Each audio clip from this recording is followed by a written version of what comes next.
আসসালামু আলাইকুম everyone, welcome back to my channel Naim moms.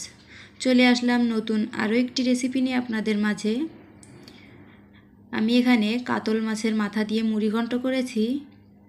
তো কিভাবে মুড়িঘণ্ট করেছি খুব সহজ নিয়মে আপনাদের সাথে শেয়ার করব। এখানে আমি 2 পিস কাতল মাছের মাথা নিয়েছি। এখন এগুলোকে আমি ছোট ছোট টুকরা করে কেটে নেব। এদিকে মাথা 2 পিসকে আমি কেটে নিয়েছি। এখন দিয়ে নিলাম কিছুটা লবণ আর দিয়ে নেব কিছুটা হলুদ। এগুলো দিয়ে আমি খুব ভালোভাবে মাখিয়ে রেখে দেব কিছুটা সময়ের জন্য। মাছের মাথায় যেহেতু অনেকটা আষ্টে গন্ধ থাকে, তো আষ্টে গন্ধটা দূর করার জন্য আমি এখানে নুন আর হলুদটা দিয়ে নিলাম।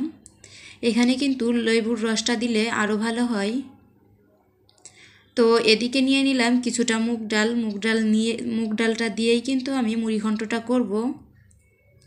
আমি মুগ ডালগুলোকে অফ ক্যামেরাতে হালকাভাবে ভেজে নিয়েছিলাম। এখন এই ডালটাকে 3 থেকে 4 বার খুব ভালোভাবে ধুয়ে নেব।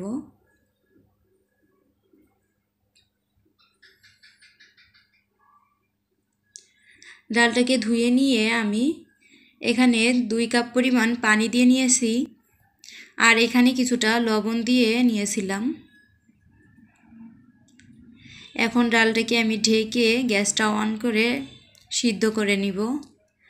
ডালটা কিন্তু অনেকটাই সিদ্ধ হয়ে আসছে। এখন গ্যাসটা অফ করে দিব। আর এদিকে অন্য একটা চুলায় আমি কড়াই বসিয়ে দিয়েছিলাম। কড়াইতে তেলও দিয়ে নিয়েছি। তেলটা যখন গরম হয়ে আসছে আমি এখানে দিয়ে নিলাম 1 কাপ পরিমাণ পেঁয়াজ কুচি।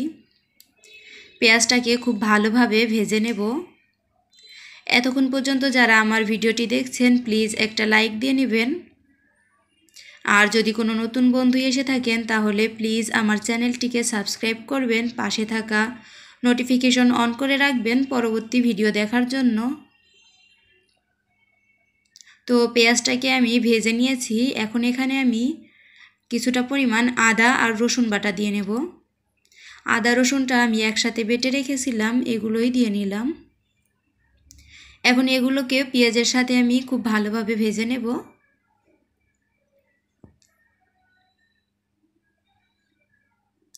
আর এদিকে একটা মশলা গুলিয়ে নেব আমি। তো এখানে নিয়েছি কিছুটা মরিচের গুঁড়া, হলুদের গুঁড়া আর স্বাদমতো লবণ আর কিছুটা কাঁচামরিচ। আমি যেহেতু ডাল সিদ্ধ করার সময় লবণটা দিয়ে নিয়েছিলাম, এই জন্য এখানে অল্প পরিমাণ লবণ দিয়ে নিলাম। এখন কিছুটা পানি দিয়ে মশলাটাকে আমি গুলিয়ে নেব। এখন মশলাটাকে আমি ঢেলে দেব এখানে। এই মশলাটাকেও খুব ভালোভাবে আমি কষিয়ে নেব।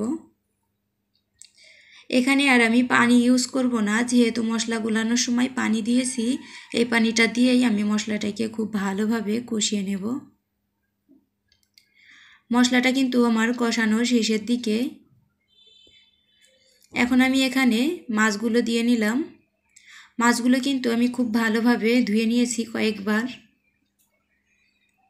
এখন মাছটাকে আলতো করে কষিয়ে নেব।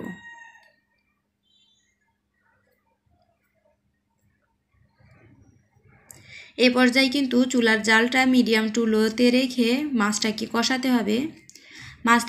মাছটাকে আমি 3 থেকে 4 মিনিট কষিয়ে নিয়েছি। কষিয়ে নেওয়ার পর এখন এখানে আমি সিদ্ধ করে রাখা ডালগুলো দিয়ে নেব।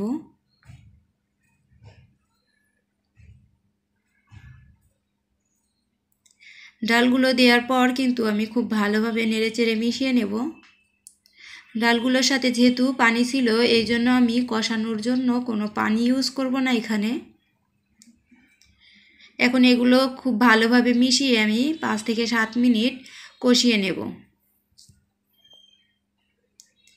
এদিকে কিন্তু আমার কষানো শেষ। আর এইভাবে করে মুড়িঘণ্ট করলে খেতে কিন্তু বেশ মজা লাগে, অনেকটা টেস্ট হয়। আপনারা চাইলে বাসায় ট্রাই করতে পারেন। এদিকে কিন্তু আমার কষানো শেষ। এখন আমি ঝোলের জন্য পানি দিয়ে নেব। এখানে ঝোলের জন্য আমি পানি দিয়ে নিয়েছিলাম। এখন বলক চলে আসছে। এ পর্যায়ে আমি এখানে কিছুটা জিরার গুঁড়া দিয়ে দিব। এখানে আমি 1 চামচের মতো জিরার গুঁড়া দিয়ে নিয়েছি। এটাকেও খুব ভালোভাবে নেড়েচেড়ে মিশিয়ে নেব।